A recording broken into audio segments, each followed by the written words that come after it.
Helen, here we are, the start of a brand new basketball season once again. Uh, this is an exciting time of year for every team in the country. Everyone is excited about what's ahead of them. What's particularly exciting for you about this team? I think it's just a lot of new people and new roles. A lot of the faces are familiar to the coaches, but maybe weren't on the court a lot. And some of them who were are going to be in brand new positions. We just with some injuries from last year and some other things, we have a little bit different lineup, and so we are excited just to see how everybody steps up into their new roles and just a little bit different style of play, a little bit more up tempo probably because we're going to be a little bit smaller and. Especially on the offensive end, trying to push the tempo a little bit and getting people spread out. So we're really excited to see how that looks. And I felt like I haven't seen very much of it because I wasn't at it, but the alumni game kind of showed a little bit of that with getting 70 plus points on the board against a good team.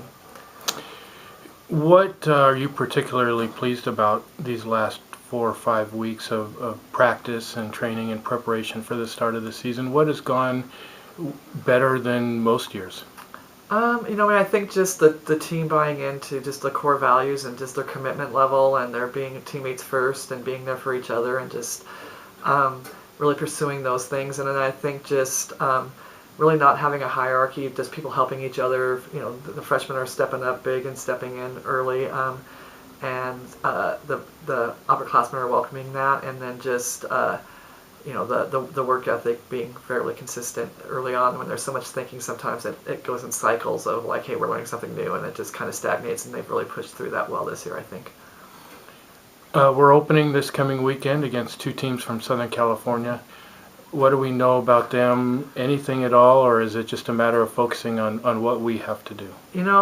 We played both the teams last year, but they're both very different. I think Roy has a style of play, and we've played against his teams when he was at Kalu and now at Whittier. So I think there's some certain things that we can kind of know about what he wants to bring and try to do. So Whittier, we know but we're still guessing. But he's got 9 new players on his team, and so even though we played them last year, they're going to be very different than what they were last year. And then Laverne has also a bunch of new players and then a new coach, and so they have 18 players. 9 of which are returning, so half their team is new, and I don't know who's traveling, and who he's playing. No one's had a game, and so it's a little bit of guesswork. So we're just teaching how to defend every kind of screen based on hey, if it's shooters or if they're trying to do this out of it, and mainly taking care of ourselves. But there's a little bit more work of just having to defend things a lot of different ways when you don't know. So, but we're excited to step up and see what we've learned and get after it this week. But we'll be taking care of mainly ourselves.